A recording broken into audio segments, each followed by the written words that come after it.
ഇന്ന് നമുക്ക് നല്ല ഹെൽത്തി ആയിട്ടുള്ള ഒരു സ്നാക്സ് ഉണ്ടാക്കാം. സ്പാനിഷ് ഓംലേറ്റ് ഉണ്ടാക്കാം. അതിന് വേണ്ടിയിട്ട് മധുരക്കിഴങ്ങ് ഒരു വലുതും 2 ചെറുതും എടുത്തിട്ടുണ്ട്. പിന്നെ ഒരു വലിയ സൈസ് ഉള്ളി എടുത്തിട്ടുണ്ട്. ഒരു തക്കാളി, 3 മുട്ട എടുത്തിട്ടുണ്ട്. ആദ്യമേ ഇത് കുക്കറിലിട്ട് നല്ലപോലെ ഒന്ന് വേവിച്ചെടുക്കാം. ഒരു പാൻ അടപ്പത്ത് വെച്ച് അത് ചൂടായി കഴിയുമ്പോൾ അതിലേക്ക് നമുക്ക് കുറച്ച് എണ്ണ ഒഴിച്ചു കൊടുക്കാം.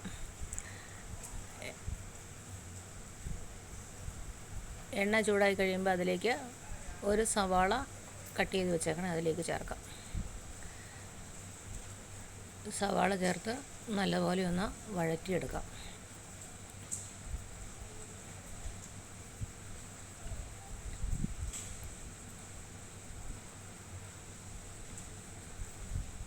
വഴന്നു കഴിയുമ്പോൾ തക്കാളി ചേർത്ത് വഴറ്റി കൊടുക്കാം.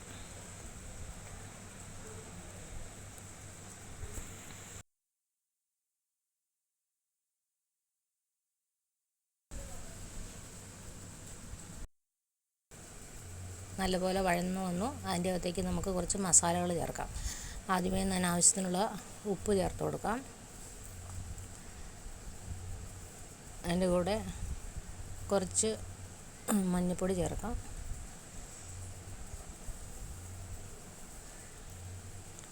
കുറച്ച് മുളക് പൊടി ചേർക്കാം. അതിൻ്റെ കൂടെ കുറച്ച് ഗരം മസാലയും കൂടെ ചേർക്കാം. അതിനുശേഷം അതിൻ്റെ പച്ചമണം മാറുന്ന വരെ ഒന്ന് വഴറ്റി കൊടുക്കാം. മെൽറ്റ് ചെയ്ത് വെച്ചേക്കണ മധുരക്കിഴങ്ങ് ചേർത്ത് ഇളക്കി കൊടുക്കാം.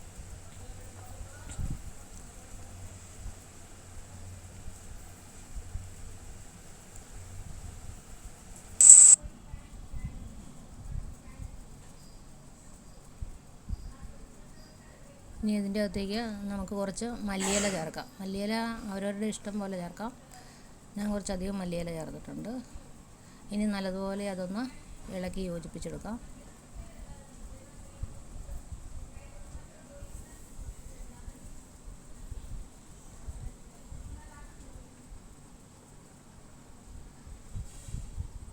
മൂന്ന് മുട്ട ഞാനിവിടെ കലക്കി വെച്ചിട്ടുണ്ട്. അതിൻ്റെ അകത്തേക്ക് മസാല ഐറ്റംസ് എല്ലാം കൂടെ ചേർക്കാം.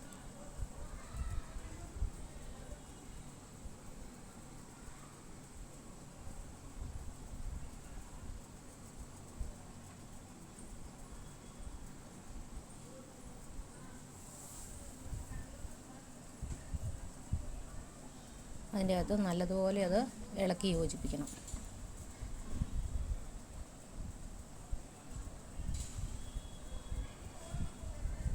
ഇളക്കി യോജിപ്പിച്ചതിന് ശേഷം സ്റ്റൗവിൽ വെച്ചേക്കുന്ന പാനിൻ്റെ അകത്തേക്ക് കുറച്ച് എണ്ണ ഒഴിക്കാം. അത് കഴിഞ്ഞ് അതൊന്ന് എല്ലായിടത്തും ഒന്ന് സ്പ്രെഡ് ചെയ്തിട്ട്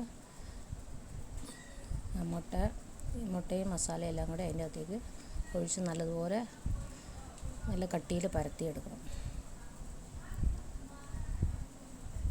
പരത്തിയെടുത്തതിന് ശേഷം അത് മൂടി വെച്ച് ഒരു സൈഡ് ഒരു 2-3 മിനിറ്റ് കുക്ക് ചെയ്യണം.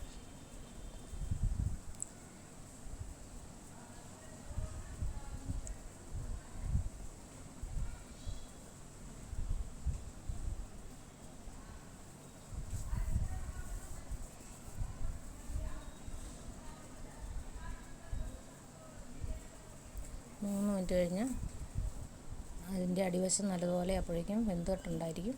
അത് നമുക്ക് തിരിച്ചെടുക്കാം. ഒരു പ്ലേറ്റിനകത്തേക്ക് അത് മറച്ചിട്ടിട്ട് പിന്നെയും അത് സ്റ്റൗവിൽ വെച്ച് മറുവശവും 2-3 മിനിറ്റ് കുക്ക് ചെയ്തെടുക്കണം.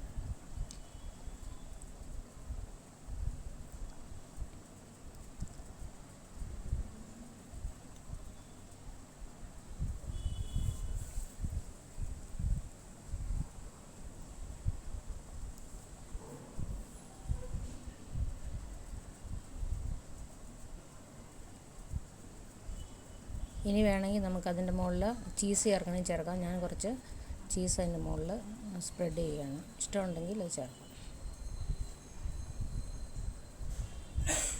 അത് കഴിഞ്ഞൊന്ന് മെൽറ്റായി കഴിയുമ്പോൾ വാങ്ങിയെടുത്തിട്ട് സെർവ് ചെയ്യാം.